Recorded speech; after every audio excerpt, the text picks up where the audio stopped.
ये एक बड़ी डेवलपमेंट है इंडिया के अंदर।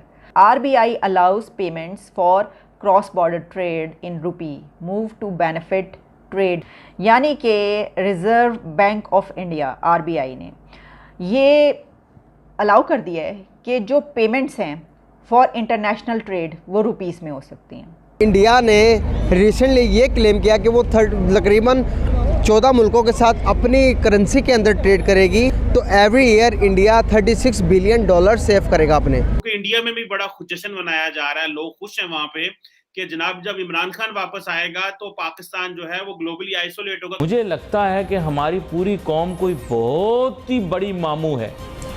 आप खुद ही समझ जाओ, मैंने लफ्ज़ मामू इस्तेमाल किया, लेकिन आप क्या हो आपको पता है। उनकी इकोनॉमी बहुत ज़्यादा स्ट्रॉन्ग होने वाली है अगर ये वाकई स्टेप उन्होंने ले लिया, क्योंकि इस तरह के बोल्ड स्टेप्स लेने से ही जो है ना कंट्रीज़ में और किसी भी जगह पे रेवोल्यूशन आती है। अभी IMF ने $1.8 बिलियन उन्होंने कहा हम आपको देंगे। ये जो सिचुएशन हुई है इसमें तो हो सकता है वो पैसे भी रोक लें। क्या पाकिस्तान कभी भी अपने कर्जे उतार भी पाएगा या नहीं? दिस इज व्हाट कहते हैं, पार्टी जस्ट बिगिनिंग। पार्टी तो अभी शुरू हुई है भाई, अभी तो शुरू हुई है पार्टी। आप बहुत सारी कंट्रीज़ के साथ ट्रेड करते हैं और अपनी ही करेंसी में करते हैं, तो इसका मतलब है कि आप पावर बनते जा रहे हैं, पावरफुल। जय हिंद दोस्तों, a very warm welcome to Hindustan special channel. अब रुपया भी डॉलर की लाइन में आकर खड़ा हो गया है। भारतीय रिजर्व बैंक ने एक ऐतिहासिक फैसला लिया है जिसके चलते ये मुमकिन हुआ। दरअसल रिजर्व बैंक ऑफ इंडिया ने इंटरनेशनल ट्रेड सेटलमेंट के लिए भारतीय रुपए के इस्तेमाल को इजाजत दे दी है।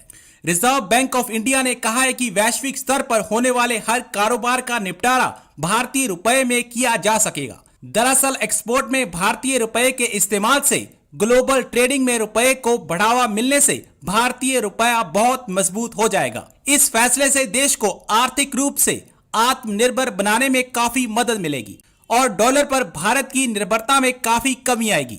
दूसरी तरफ पाकिस्तानी मीडिया ये चर्चा कर रहा है कि इमरान खान फिर हुकूमत में आ रहा है।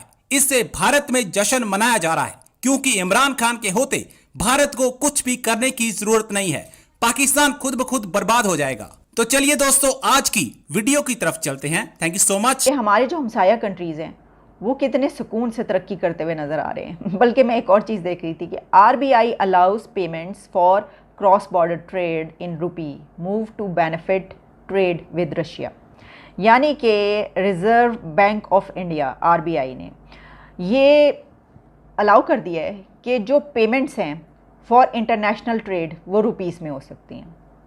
अब इससे रशिया से वो बहुत बड़ा फ़ायदा उठा सकते हैं। ये एक बड़ी डेवलपमेंट है इंडिया के अंदर।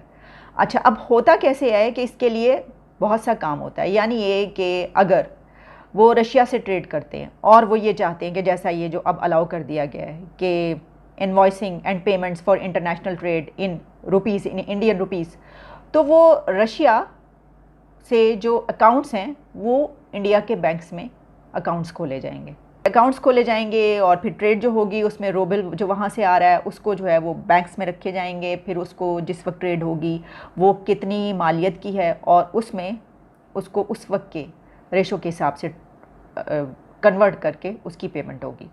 अब इससे फ़ायदा क्या होगा? इससे बहुत सारे फ़ायदे हो सकते हैं। इससे एक तो ये फ़ायदा हो सकता है कि आपकी रुपये की वैल्यू जो है वो कायम रहती है, बल्कि बढ़ती चली जाती है, आपके रिज़र्व्स जो है वो बढ़ते हैं। फिर ये कि आपकी जो डॉलर है वो आपके ऊपर असरअंदाज नहीं होता, आपकी ट्रेड जो है वो बढ़ती है, उसमें आपको बड़े फ़ायदे होते हैं। फिर ये कि इसको देखकर और कंट्रीज़ भी देखते हैं कि अच्छा ये हो रहा है, तो फिर दूसरे कंट्रीज़ कहते हैं कि चलें ये हो सकता है। एक तो ये कि इसको पॉसिबल बनाना, इसको मुमकिन बना के दिखाना कि ये है तरीका, ये कर सकते हैं, तो यकीनी बात है कि इसके और बहुत सारे फ़ायदे होंगे। लेकिन असल में मैं आर्टिकल पढ़ी थी कि इसका जो बेनिफिट है वो ये है कि this is aimed at promoting the growth of global trade with emphasis on exports from India and to support the increasing interest of the global trading community in Indian rupee। ये RBI ने कहा है कि जो benefits हासिल होंगे वो ये होंगे। तो सिर्फ आपको ये मैंने इसलिए बताया कि हम आईएमएफ पे बैठे हुए हैं और अब ख़तरा ये है कि आईएमएफ कहीं ऐसा ना हो कि हमें इनकार कर दे, जो इस वक्त सिचुएशन है। और हुकूमत जो है वो अगले क्या इलेक्शन अनाउंस हो जाते हैं, कितने दिनों में अगली हुकूमत आती है, तो कहीं ऐसा तो नहीं होगा कि हमें आईएमएफ की तरफ से इनकार हो जाएगा और हम डिफ़ॉल्ट की तरफ चले जाएंगे। इंडिया ने रिसेंटली ये क्लेम किया कि वो तकरीबन 14 मुल्कों के साथ अपनी करेंसी के अंदर ट्रेड करेगी। तो क्या समझते हैं आप कि इससे इंडिया को कितना बेनिफिट होगा? और ये भी क्लेम किया अगर ये हो जाती है ट्रेड तो every year India $36 billion save करेगा अपने। क्या ख्याल है, किस तरह बेनिफिट होगा? ये हो सकता है या नहीं हो सकता, इस बारे में क्या कहना चाहेंगे आप? अगर इंडिया ने अगर ये स्टेप जो सा ले लिया है तो ये उनके लिए बहुत अच्छा होने वाला है और उनकी जीडीपी इससे बहुत ज़्यादा ऊपर जाने वाली है, उनकी इकोनॉमी बहुत ज़्यादा स्ट्रॉन्ग होने वाली है अगर ये वाकई स्टेप उन्होंने ले लिया। क्योंकि इस तरह के बोल्ड स्टेप्स लेने से ही जो सा ना कंट्रीज़ में और किसी भी जगह पे रेवोल्यूशन आती है। और इंडिया वैसे भी आजकल जो सा अगर देखा जाए उनका IT सेक्टर इतना स्ट्रॉन्ग है, उनकी अगर हम देखें चाइना से अगर हम कंपेयर करें इंडस्ट्री, तो इंडिया की इंडस्ट्री इस टाइम बहुत ऊपर जा रही है, नो डाउट इसमें, चाहे वो हम कुछ भी कह लें, लेकिन ये जो बात सच्ची है वो यही है। और अगर इंडिया वाकई अपनी करेंसी में ट्रेड करता है तो उससे वो जितना आपने बेनिफिट बताया है इतना तो शायद हमारा बजट होगा, मेरा ख्याल है शायद। तो ये इंडिया के लिए, इंडिया के फ्यूचर के लिए, इंडिया की पॉपुलेशन के लिए बहुत अच्छा स्टेप है। देखिए बहुत बड़ा इनिशिएटिव है और इससे उनकी मुल्क को, उनकी इकोनॉमी को बहुत ज़्यादा फ़ायदा होने वाला है। आप बहुत सारी कंट्रीज़ के साथ ट्रेड करते हैं और अपनी ही करेंसी में करते हैं, तो इसका मतलब है कि आप पावर बनते जा रहे हैं। पावरफुल, ठीक है।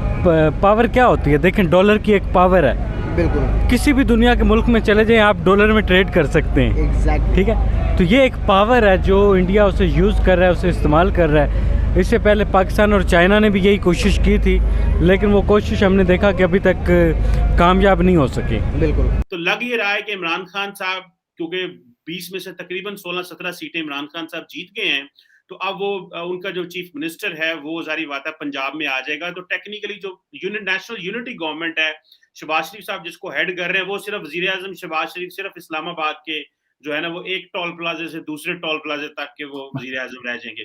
तार साहब आप कैसे देखते हैं, क्योंकि इंडिया में भी बड़ा जश्न मनाया जा रहा है, लोग खुश हैं वहां पे कि जनाब जब इमरान खान वापस आएगा तो पाकिस्तान जो है वो ग्लोबली आइसोलेट होगा, क्योंकि इमरान खान ने तो पूरी दुनिया से मत्था लगा लिया हुआ है, एंटी अमेरिकनिज्म भी बहुत कुछ है। तो तारड़ साहब जो अभी आप ये बताएं कि ये जो इंटरनेशनल पॉलिटिक्स में हमारे इंडिया और अमेरिका के साथ क्या होने वाला है, क्योंकि इमरान खान साहब ने जाके फैलाना तो हाथ ही है, यहाँ तो होना है कोई हमारे पास पैसा हो। IMF की डील हमारी फंसी हुई है, अभी IMF ने $1.8 बिलियन उन्होंने कहा हम आपको देंगे। ये जो सिचुएशन हुई है इसमें तो हो सकता है वो पैसे भी रोक लें, क्यों अभी तो बिलावल ने जाके एंटनी ब्लिंकन से बात शुरू की थी, मामलात चले ही थे कि फिर इमरान खान की वापसी, रिटर्न ऑफ इमरान खान हो गया। तो ये हमारा इंडिया अमेरिका के साथ आइंदा क्या मुस्तकबिल तय होने वाला है, क्योंकि इमरान खान ने तो फैसला कर लिया है कि हर चीज में आग ला देनी। अब पीका आएगा, अब देखते हैं आगे चैनलों का क्या बनता है, अब देखते हैं आगे जर्नलिस्टों का क्या बनता है। अब पीका भी आएगा, छीका भी आएगा, हर चीज आएगी यहाँ पे। अब मेरा मसला, अब तो दिस इज व्हाट कहते हैं, पार्टी जस्ट बिगिनिंग। पार्टी तो अभी शुरू हुई है भाई, अभी तो शुरू हुई है पार्टी।